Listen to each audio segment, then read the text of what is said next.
Доброе утро! Здравствуйте! Это утро вместе с вами рады провести мы, Рустем Каримуллин и Ассоль Мухамедзянова. Сегодня день работника системы дошкольного образования. Попросту говоря, день воспитательниц, нянечек, в общем, всех, кто помогает нам растить наших детей. Искренне поздравляем вас с праздником. Желаю вам терпения и искренней любви к детям. Ведь пока мама и папа на работе, именно вы согреваете наших детей душевным теплом, помогаете им познавать мир и преодолевать трудности. Ну а сейчас пришло время узнать, что интересного и полезного увидим мы сегодня в программе.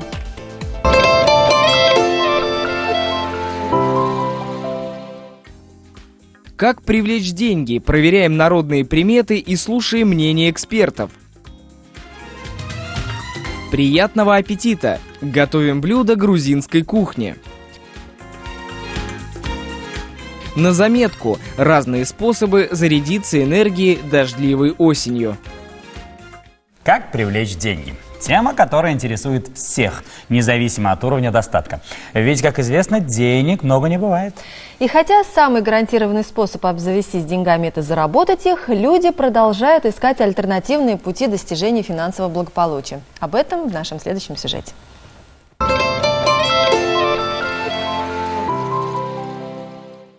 Деньги и денежки – такие желанные, но не всегда доступные. Согласно эзотерическим теориям, деньги можно не только заработать, но и привлечь в свою жизнь благодаря соответствующей энергии. Согласно китайской философии фэн-шуй, деньги в дом приносят правильное обустройство юго-восточного сектора квартиры. В этом секторе должна быть идеальная чистота, а также именно там можно разместить денежные талисманы. Есть ли у вас какие-то талисманы, которые помогают вам привлекать деньги в вашу жизнь? Что-нибудь используете? Даже не знаю, честно говоря, не знаю. Ну, талисман у меня такой, работа, наверное, постоянный и стабильный, чтобы была. Нет, не использую. Не думаю, что они мне помогут. Понятно. Только своими усилиями поможет что-то, а не талисманами. В кошельке лежит мышка с ложкой, которая приносит деньги. Вот, она должна приносить деньги. Еще по дому развешаны подковы. Вы используете какие-нибудь талисманы для привлечения денег в свою жизнь? Нет. Ничего не используете? Наша бабушка использует. Да? А что она использует? Она использует такую ложечку. Мы когда ездили в Сочи, она ее купила и положила в свой кошелек. Кошелек – это то место, в котором живут деньги. Считается, что в нем должен быть идеальный порядок. И в такой кошелек деньги будут стремиться сами. Также в кошельке хорошо бы иметь купюру доллара или евро. Пойдет на пользу и постоянное наличие крупной купюры в местной валюте. Денежные деревья, статуэтки богов, жабы с монетками, мыслеформы и установки. Работают все эти методы или нет, вопрос останется открытым. Но, как минимум, все эти приемы вносят в жизнь позитив и заставляют задуматься о своем благополучии. Каким образом вы привлекаете деньги в свою жизнь? Я их трачу. И вот таким образом привлекаю. Стараюсь думать о деньгах, ведь мысли материальны. Вот. Ну а так, только стараюсь думать о них, работать больше. Вот. каким образом вы привлекаете деньги в свою жизнь? Ой, да, в общем-то, никаким. Мы пенсионеры, как уж пенсию платят, так и рады. Изучив соответствующую литературу, мы сделали вывод, что как бы нам ни хотелось легких путей, деньги придется сначала заработать, а затем научиться их разумно тратить. И только после можно будет наслаждаться накопленным капиталом. Замечательно, сказал мужчина, работа – мой талисман по привлечению денег. Но на самом деле для того, чтобы наше финансовое благополучие росло, но недостаточно только лишь хорошо зарабатывать, надо еще уметь разумно тратить, инвестировать. Вот научиться бы разумно тратить. Согласен, об этом мы сегодня и поговорим с тренером клуба юных миллионеров Константином Громовым. Доброе утро. Доброе утро, Константин. Доброе утро. Расскажите, пожалуйста, о вашем клубе. Почему такое название? К вам приходят дети только миллионеров? Конечно же нет, к нам приходят разные дети, и, как правильно говорят, у детей дети все талантливы. То есть и возможность, опять же, стать и миллионером, и миллиардером, она гораздо выше, если ты, чем раньше ты начинаешь об этом задумываться, и чем раньше ты предпринимаешь какие-то шаги к тому, чтобы... Со скольки лет вообще вот нужно к этому, скажем так, идти? Ну, у нас клуб юных миллионеров с 8 лет. То есть, в принципе, с 8 лет ребенок уже может менять свои убеждения, которые у нас складываются до этого периода, если это нужно изменить. Купи это, купи то, купи это. Хочу! Да-да, ну как обычно бывает, когда приходишь с ребенком куда-то что-то покупать, это хочу, то хочу, туда хочу. Ну, в принципе, все, если вот так не останавливать, но, в принципе, нужно все. Это понятно. Но с другой стороны, опять же, главное, если мы говорим о детях и о взрослых тоже, это касается и тех, и других, это то, что ты хочешь достичь. То есть сначала, если ты к вопросу постановки целей.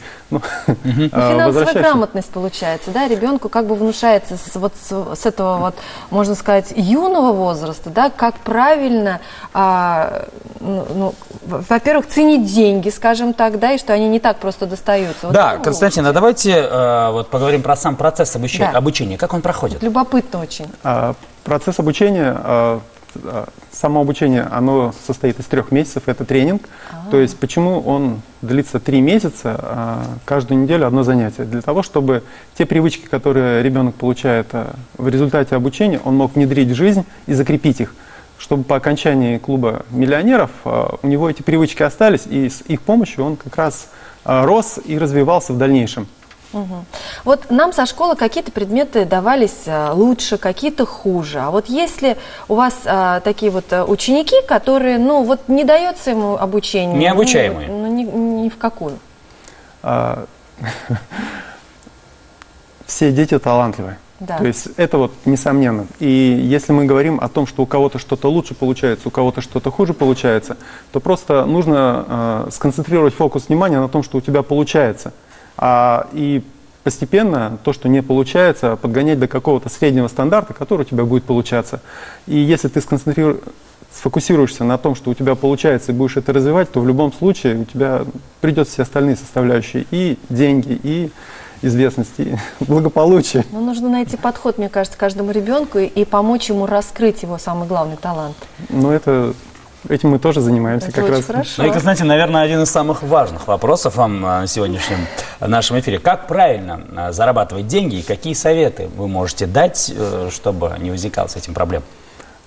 Опять же, наверное, когда у нас возникает вопрос, ну вот, в текущей ситуации, так скажем, то есть как правильно зарабатывать деньги, как больше заработать, наверное, нужно начинать немного с другого. То есть мы начинаем в клубе с другого, мы начинаем с убеждений и для чего тебе это? То есть если у тебя поставлены цели, и ты хочешь их достигать, то мозг найдет решение, как это сделать.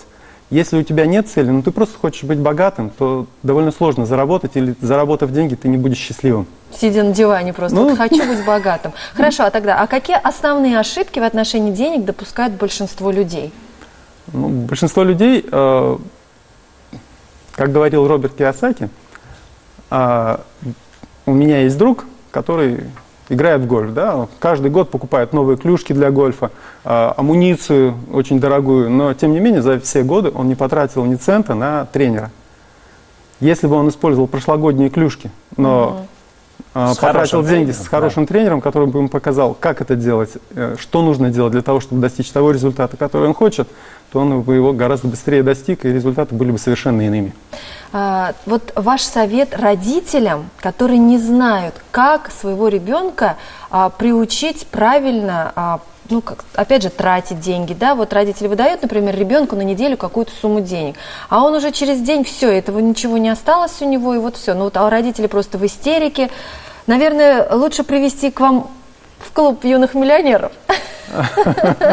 Вы совершенно правы, Соль. Один путь это можно изменить у нас, то есть изменить как ребенка, так и его убеждения.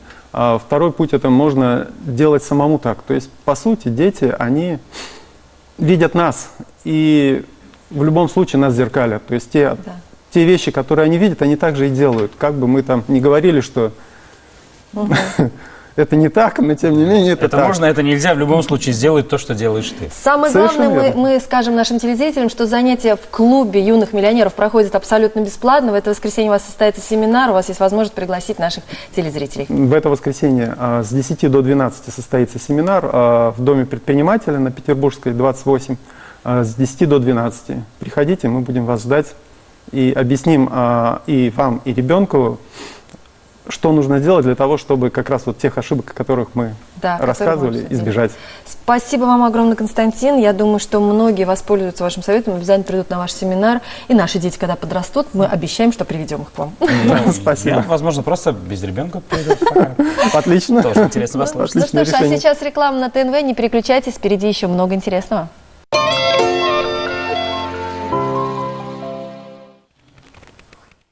Здравствуйте! Наша программа продолжается, и сейчас мы узнаем, что сулят сегодня нам звезды. Овны, в вашу жизнь могут войти новые люди, которые подарят вам новые идеи, откроют глаза на новые возможности и будут способствовать вашей самореализации. В результате ваше финансовое благосостояние улучшится.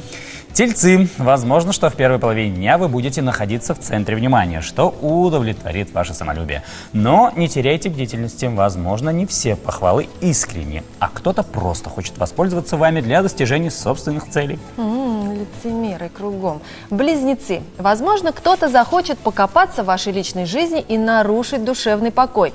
Не следует посвящать знакомых во все свои проблемы и планы. Вторую половину дня проведите дома и устройте небольшой семейный праздник. Раки. Радостные предчувствия сегодня будут сочетаться с романтическим настроением и ожиданием перемен. Даже если возникнет критическая ситуация, не переживайте, вы сможете справиться со многими проблемами. Львы. Сегодня возможны уныние и грусть. Не сопротивляйтесь этому состоянию. Просто проведите вечер при свечах, за чтением хорошей книги или просмотром любимого фильма. А вот от алкогольных напитков лучше отказаться, так как вероятны головные боли и плохое самочувствие. У дев сегодня возможны резкие смены настроений. Ваша беспощадность и нежелание прислушаться к окружающим вас людям могут достигнуть пика и породить внутреннее напряжение, натянутость и отчуждение в отношениях. Вам пойдет на пользу посещение концерта классической музыки или чтение хорошей литературы. Исправить самые неблагоприятные прогнозы астрологов, сделать ваш дом уютным, а ваше общество желанным можно с помощью вкусной еды. И сегодня мы научимся готовить грузинскую ачму.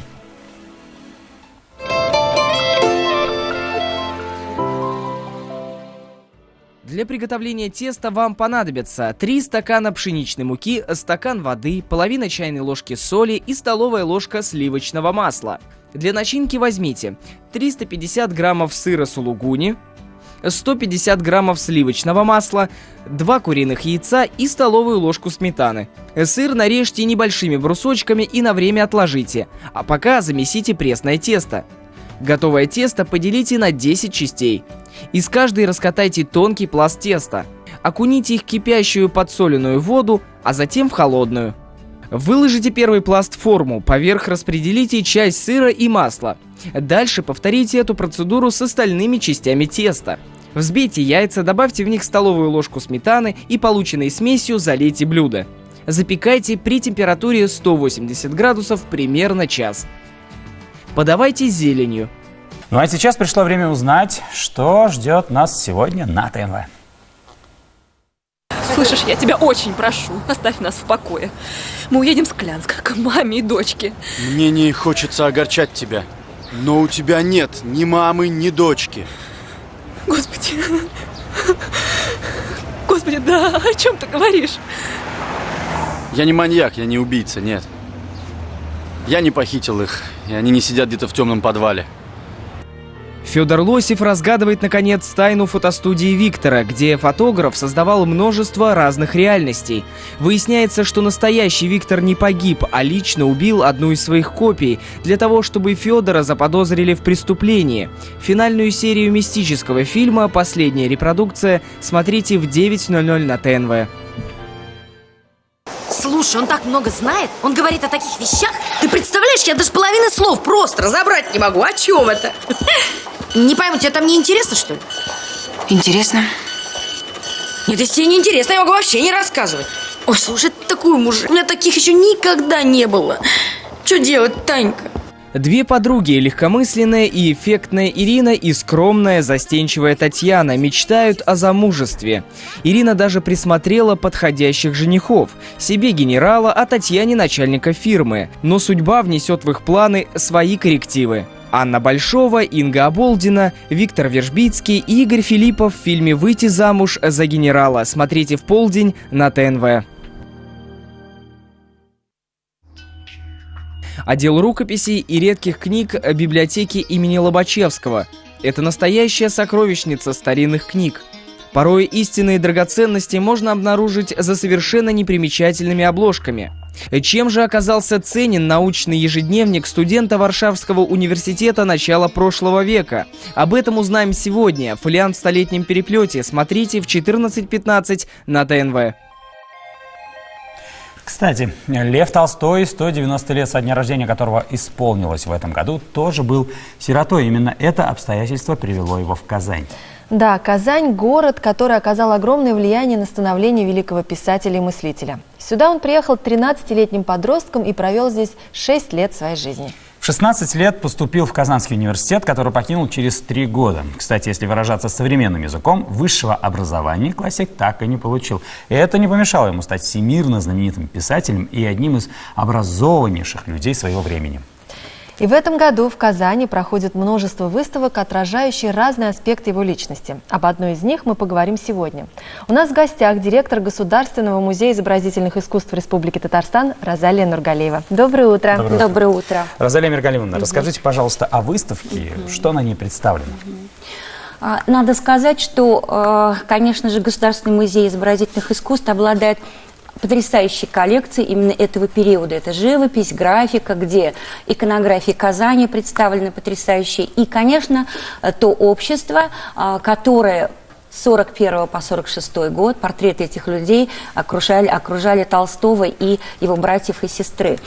И наша задача была, значит, вот она двойной у нас такой проект. Да, первый – показать через нашу коллекцию, что же все-таки случилось здесь интересного в Казани с Толстым, как это отразилось, все отразилось с 13 до 19 лет на его дальнейшую творческую жизнь, и отразилось ли, да, и где мы можем проследить в его произведениях вот эти вот пунктиры, отголоски, да, того вот именно периода. И второй у нас был проект совершенно уникальный. Мы вместе с художником современным создали таки вот эту казанскую хронологию Толстого. Шаг за шагом прослеживая, как он рос, что его окружало. Черное озеро, это значит Родионовский институт благородных девиц, Казанка, Кремль. И везде монастыри, в том числе и в тех, которые были отеческие гробы Толстого, Пановка, откуда он наблюдал пожар, ну и так далее. И, по счастью, это все получилось. И вот в первом проекте мы вдруг увидели такой совершенно потрясающий ресурс, что мы можем не только показать портретную галерею, мы можем рассказать о каждом этом человеке, что он не случайно сюда приехал. Здесь было огромное количество, начиная с 17 века, Толстых, которые внесли значительный вклад в развитие этого региона. Что такое образование было в Казани, и почему именно Казань, что такое университет. Уникальность этого университета именно в тот период, поскольку восточный разряд был только в Казани. И поскольку в родословной Толстого были дипломаты, причем один из них работал в Константинополе, да, другой, значит, в других европейских городах и восточных. И, конечно же, было очень важно, и как бы в семейном каком-то кругу было принято решение, что Казань – восточный разряд. И надо сказать, что в 13 лет, получив домашнее образование, Толстой уже знал, изучал, обучал его, с ним работал Казимбек, восточными языкам. Он знал уже татарский, турецкий, арабский. Мы говорим об образовании несколько ином. То есть ребенок в 13 лет уже знал там 3, 4, 5 языков. Вы знаете, причем свободно в тот период читал немецкие издания. Они уже попадали и в библиотеку, естественно, вы знаете, там была потрясающая коллекция. И вот шаг за шагом мы понимаем, что общество, тот же Мусин Пушкин, он не просто главный попечитель, да, всех заведений, а это совершенно герой войны. Он прошел вообще во время 12-го, вот этой части войны наполеоновской, прошел все войны, имеют эти все там Юшковы, Шиповы, они все имеют потрясающие награды, они просто все генералы, вы понимаете? И потом эти люди приходят в мирную жизнь, и они окружают Толстого, включая вот и Юшкова дядя, который, конечно же, рассказывал об этих битвах.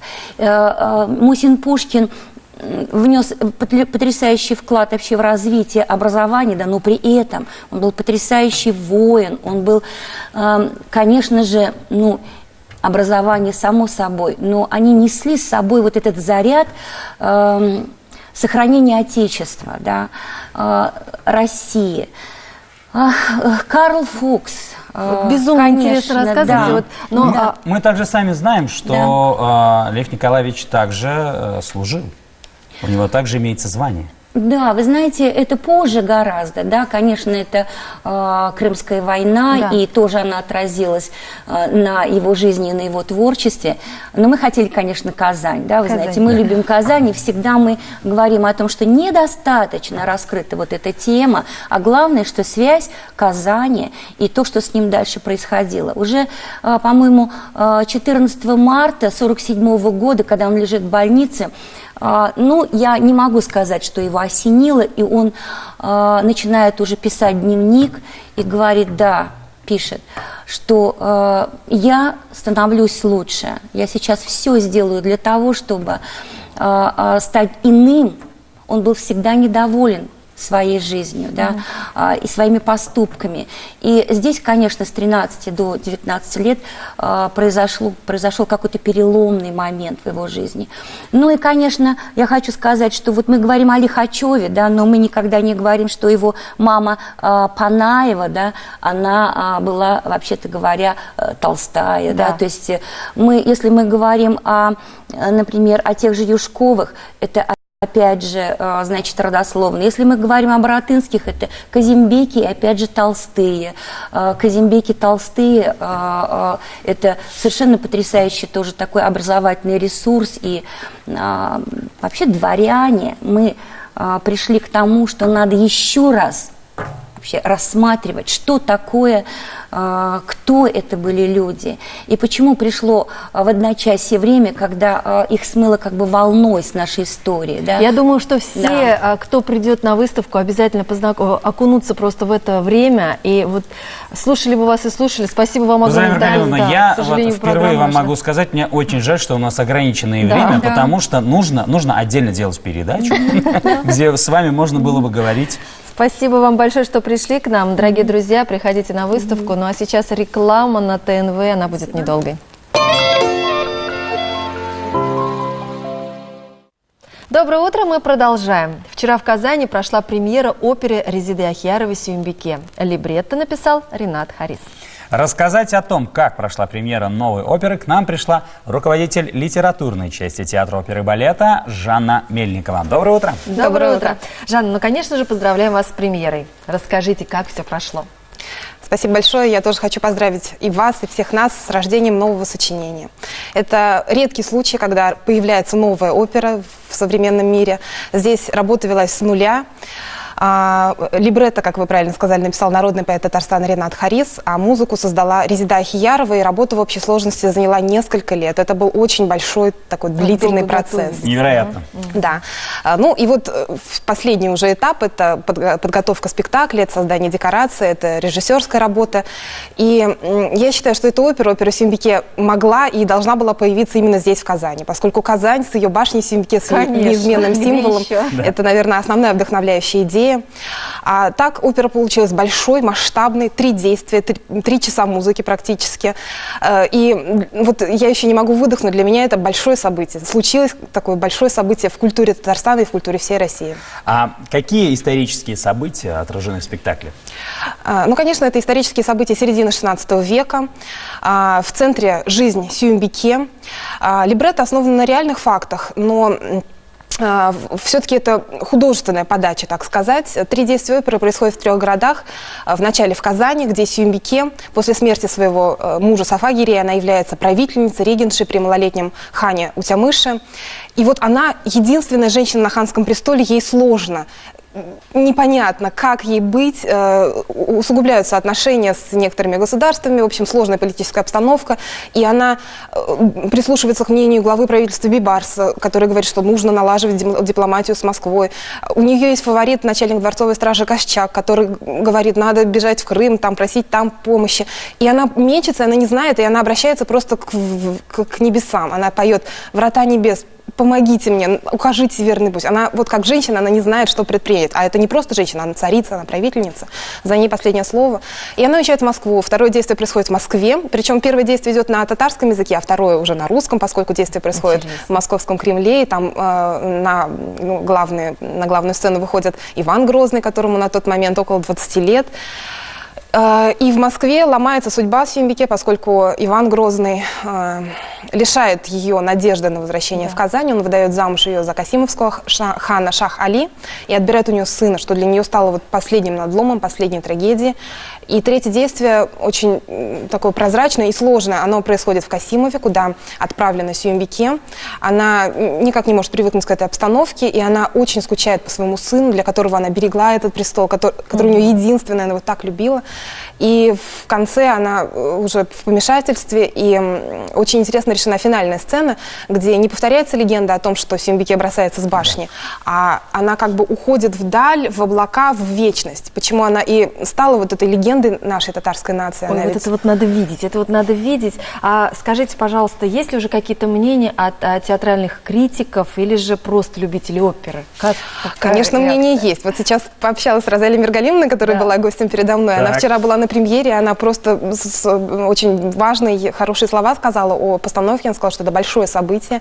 И, конечно, вчера на премьеру съехались федеральные критики, и мы с ними общались в антрактах. И у всех очень благоприятное впечатление. Где-то находят аллюзии с операми Мусоргского, с его большими эпичными операми, как «Борис Годунов», как «Хованщина». Где-то пучиневские страсти кипят во втором действии. В общем, критики ведь по-своему смотрят с позиции, так сказать, насмотренного взгляда, но в целом мнение очень хорошее. А как проходила сама подготовка и возникали ли трудности в процессе? Подготовка шла, на мой взгляд, очень гладко и очень хорошо. Конечно, неизбежны какие-то трудности, поскольку опера новая, большая, но поскольку режиссер вошел в материал этой оперы уже порядка 2 лет назад, и он очень глубоко познакомился с материалом, с текстом, он весь текст на татарском языке прекрасно знает, а режиссер Юрий Александров, народный артист России из Санкт-Петербурга, который ставил и в Мариинском театре, и в Арена ди Верона, и в Ла Скала, и в Метрополитен-опера. Так вот, он настолько душевно, на мой взгляд, подошел к этой работе, тщательно прорабатывал все мизансцены с героями, и он отметил как плюс то, что приглашены не только солисты нашей труппы, но и ведущие артисты разных театров России, из Москвы, из Петербурга, из городов России, и очень все они большие профессионалы, поэтому двигались к заданному результату быстро, слаженно и осознанно. Интересно. А вот либретто во многом вымысел автора, да? А вот костюмы, они вообще соответствовали исторической действительности? Костюмы, да. Костюмы создала художница Виктория Хархалуп из Москвы, и она очень глубоко погрузилась в тему средневекового татарского костюма. Костюмы, на мой взгляд, очень похожи на то, что носили в ту пору, ну, насколько мы можем об этом судить, а вот декорации, наоборот, символические. То есть тут возникает такой синтез метафоры и реальности, поскольку декорации воссоздают собой внутренность опрокинутой, покачнувшейся башни Сюмбике с ее ярусами, раскрывающимися вот туда вдаль, как такой коридор, как тоннель. И поэтому возникает вот интересное. А вот музыка, песни и танцы, есть ли хоть какие-то данные о том, как это происходило в Казанском ханстве?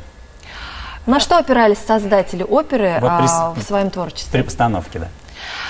Музыку написала композитор Резида Ахиярова. Конечно, она где-то опирается на фольклор и на национальную мелодику. Но в целом я могу сказать, что это европейское звучание.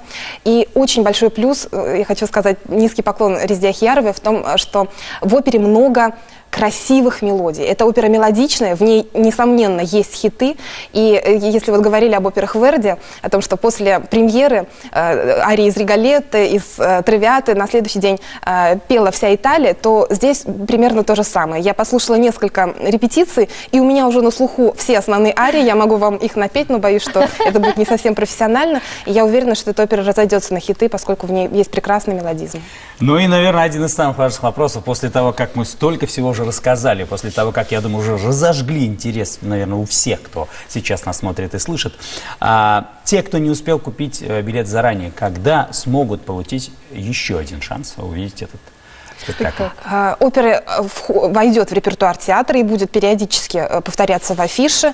Так что я прошу всех следить за афишей, посещать наш сайт kazanopera.ru или там, на открытых источниках брать информацию. Опера обязательно будет повторяться, и у всех желающих будет возможность познакомиться с этим произведением. Ой, замечательно. Вы так красиво, вкусно рассказали, что просто это все представила и хочу обязательно увидеть. Спасибо вам огромное. Еще раз вас поздравляем с премьерой. Спасибо большое. И сегодня вечером в Театре оперы и балета имени Мусы Джалиля вновь премьера этого сезона «Опера Сюмбике». Билеты раскуплены задолго до премьеры, поэтому попасть на спектакль смогут те, кто заранее озаботился вопросом приобретения билетов. А для всех остальных мы подготовили обзор других интересных событий, происходящих в нашем городе.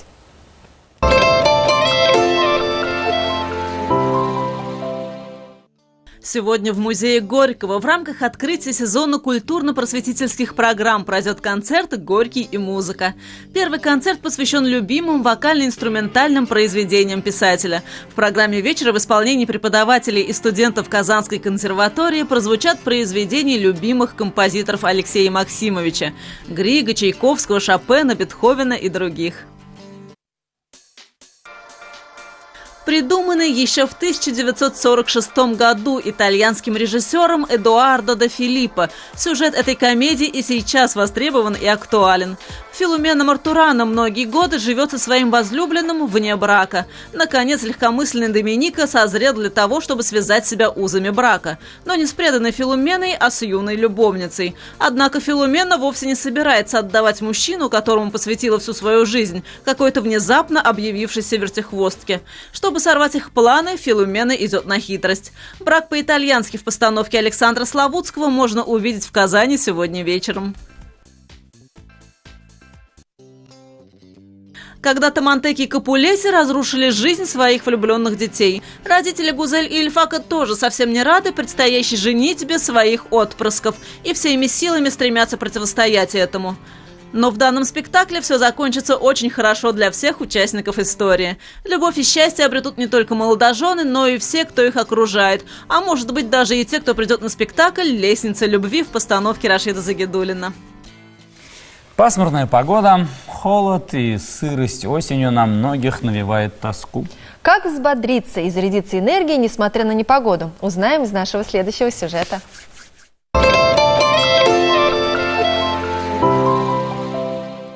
С наступлением осени, когда утром уже не так тепло и солнечно, вылезать из кровати совсем не хочется, а энергия стремится к нулю. Этого можно избежать, если придерживаться некоторых правил, о которых мы и расскажем вам в этом ролике. Начать стоит с того, как все-таки выбраться из постели. Быстрее встать поможет шевеление пальцами ног в течение 30 секунд. Но наш главный совет – мотивируйте себя. С вечера продумайте, какой вкусный и полезный завтрак вы можете себе приготовить. В течение дня на уровень энергии влияют в основном 4 фактора. Во-первых, это общее физическое состояние организма. Если хотите быть бодрым и активным, работать на полной мощности, вам нужно тренировать свое тело. С самого утра можно сделать небольшую разминку. Откройте окно, вдохните свежий воздух, сделайте несколько упражнений на растяжку. Кстати, быстрее проснуться поможет небольшой массаж лица и кожи головы. Второй фактор – это отдых. Попробуйте придерживаться схемы 90-20-90. После 1,5 часов работы отдохните 20 минут. В это время можно перекусить, подремать, прогуляться. Третий фактор – качество сна. На него положительно влияют получасовые прогулки на свежем воздухе прямо перед сном. Не работайте за компьютером и телефоном перед сном. Голубой свет от них тормозит синтез мелатонина, гормона сна. Если работа с гаджетами неизбежна, установите специальные приложения, которые меняют теплоту света от экрана.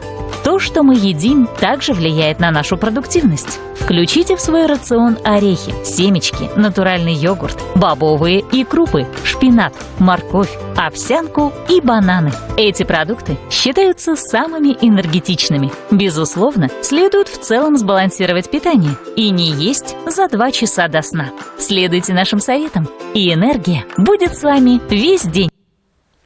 Ну, куда деваться? Ну, у каждой погоды, мне кажется, есть свои прелести. Да? Вот сейчас мы расскажем вам о прогнозе погоды на сегодня. Синоптики обещают облачную погоду с прояснениями. Осадки будут маловероятны. Температура воздуха всего лишь около 9 градусов тепла. Ну да, прохладно, так что одевайтесь, пожалуйста, теплее. Ночью будет всего лишь 6 градусов тепла. Ну, кстати, еще тепла, что, несомненно, радует. Атмосферное давление в пределах нормы, влажность воздуха 71%. Ветер умеренный, но может, конечно, и усилиться. В любом случае, уже можно и перчатки надевать. Ну что, друзья, в любом случае берегите свое здоровье, пожалуйста. Атмосферное давление вот сегодня говорит о том, что надо немножечко присобраться и думать о своем здоровье не только, ну, когда голова уже разболелась, а заранее. В общем, хочется, чтобы было тепло долго, но этого не будет. Не пугай. Будет холодно. Скоро отопление дадут. В ближайшее время. Но мы хотим, чтобы вот наш эфир вас всегда согревали. И если вы останетесь сегодня дома, вот что интересного можно будет увидеть на нашем канале. Слышишь, я тебя очень прошу, оставь нас в покое. Мы уедем с Клянска к маме и дочке. Мне не хочется огорчать тебя, но у тебя нет ни мамы, ни дочки. Господи. Господи, да о чем ты говоришь? Я не маньяк, я не убийца, нет. Я не похитил их, и они не сидят где-то в темном подвале. Федор Лосев разгадывает, наконец, тайну фотостудии Виктора, где фотограф создавал множество разных реальностей. Выясняется, что настоящий Виктор не погиб, а лично убил одну из своих копий, для того, чтобы Федора заподозрили в преступлении. Финальную серию мистического фильма «Последняя репродукция» смотрите в 9:00 на ТНВ. Слушай, он так много знает, он говорит о таких вещах. Ты представляешь, я даже половины слов просто разобрать не могу. О чем это? Не пойму, тебе там не интересно, что ли? Интересно. Нет, если тебе не интересно, я могу вообще не рассказывать.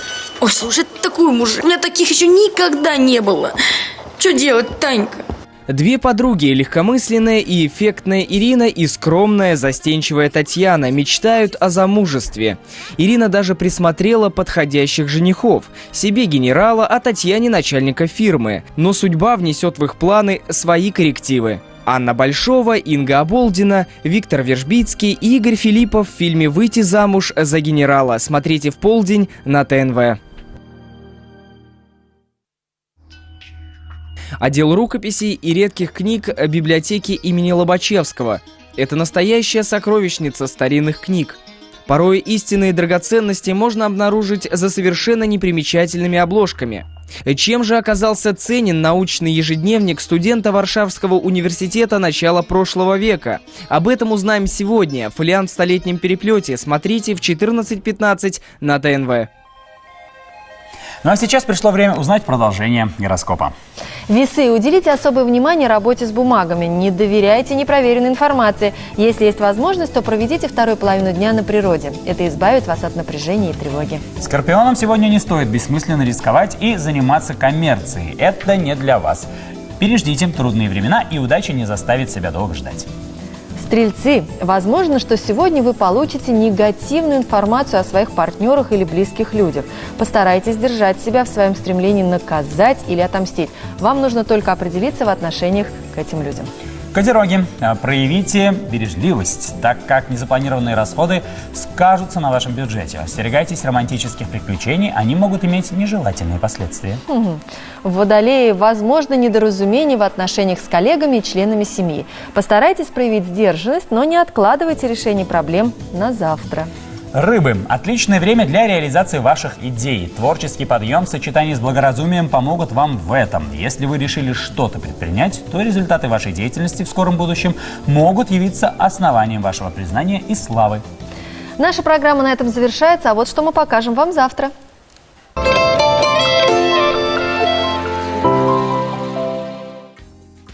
Дети в театре. Рабочие будни маленьких артистов.